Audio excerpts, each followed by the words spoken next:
But I'll tell you, I'm not going to post it on. I've promised the supercharger engineer that I won't post the pictures or videos of anywhere on the internet. But there's you might see one of them on the internet somewhere. But there's actually 2 Easter eggs in the supercharger stanchions. Number one, you'll probably find online. The circuit board for the Tesla wording, a bunch of LEDs behind it. On that circuit board it says "Made on Earth by Humans," and the supercharger stanchion designer from day one on every iteration of the supercharger stanchions, every single one of them, underneath the covers, there's always a bottle opener. I have video of my wife opening a beer on it.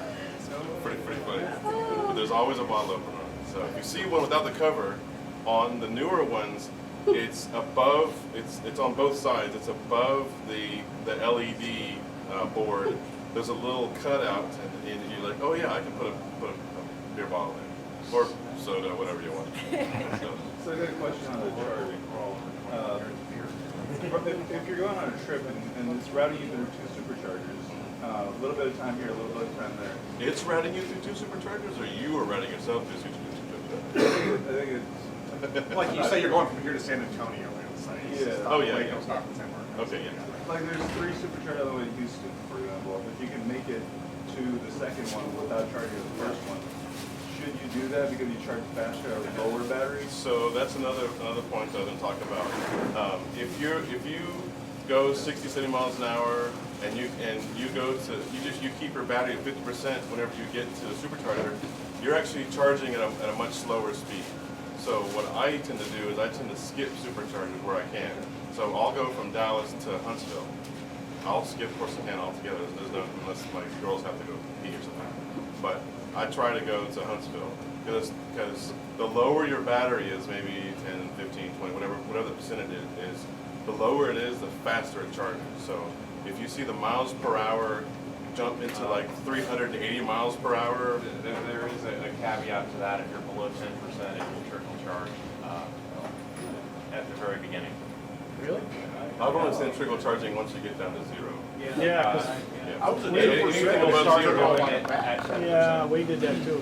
We were down to 25 miles on one charge, and it went crazy when I plugged it in. Yeah, mine goes Yeah. high at 10. In fact, it was battery. Steve and I tested low battery theory to Austin, and it saves a lot of time. Well, you saw mine whenever Yeah. Well, you go So over I was with Jay coming back from Austin for the House Committee testimonies, and I wanted to show him what it looks like when you get past 0, which I don't recommend anybody. It's not good. Shut off the camera.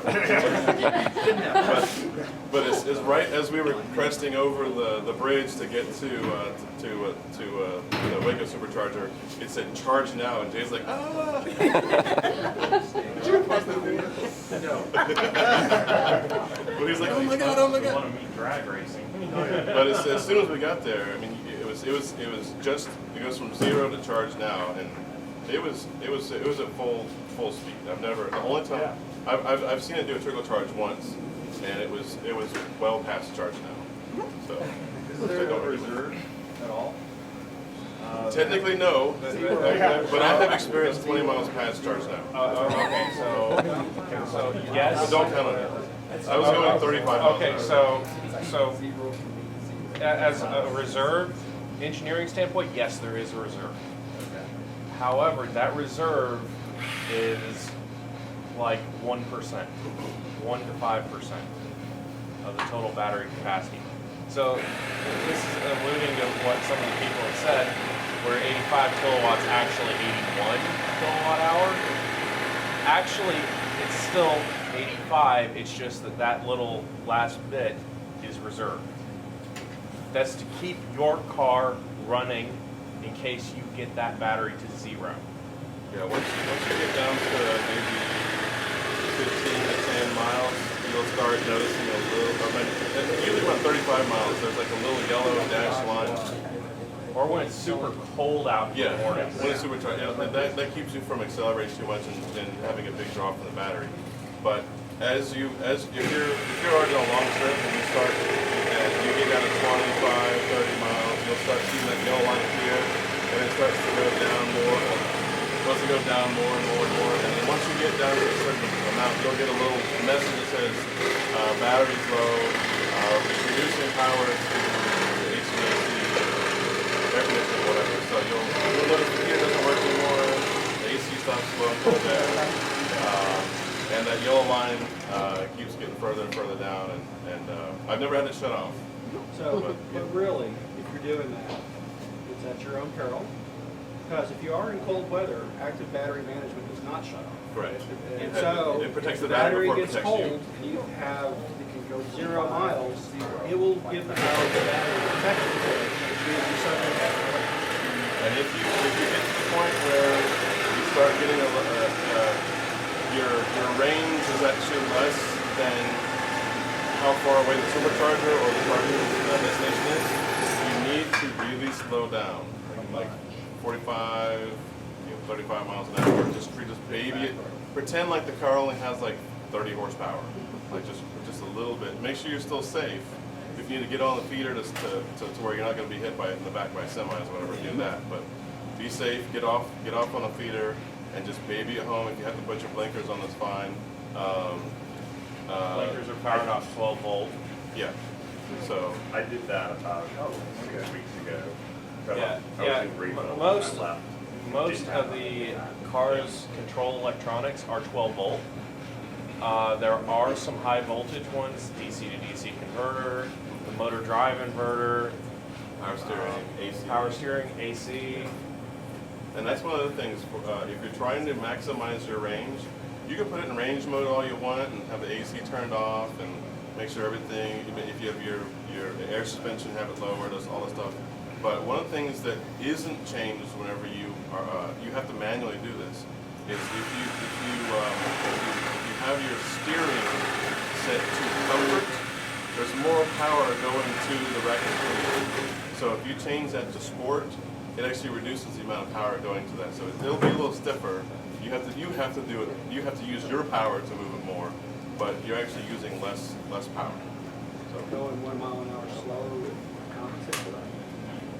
every little bit helps.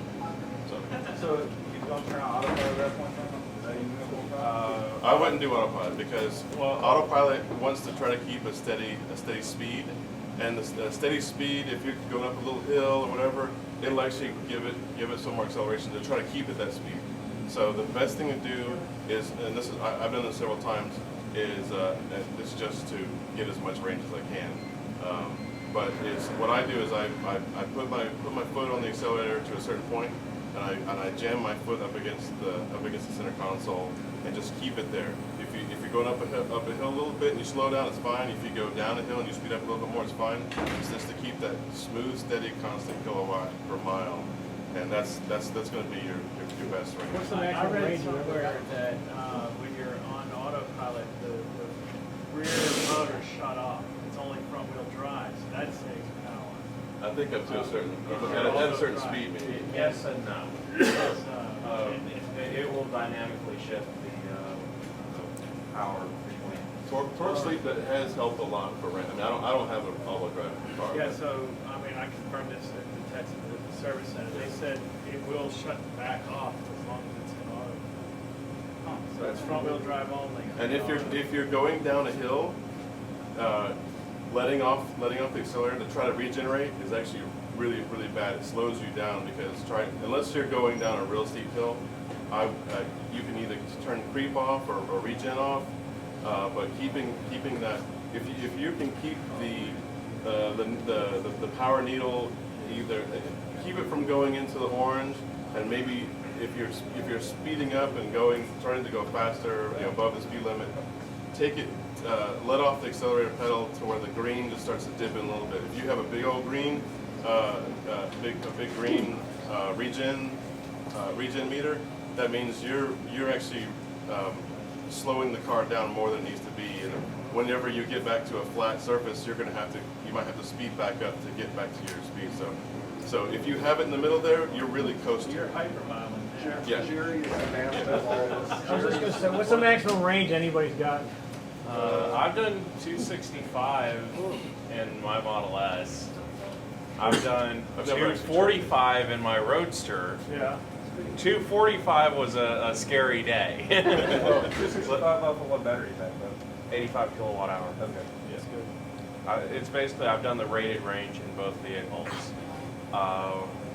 This was on, both were on trips to the other side of Fort Worth and back to Plano.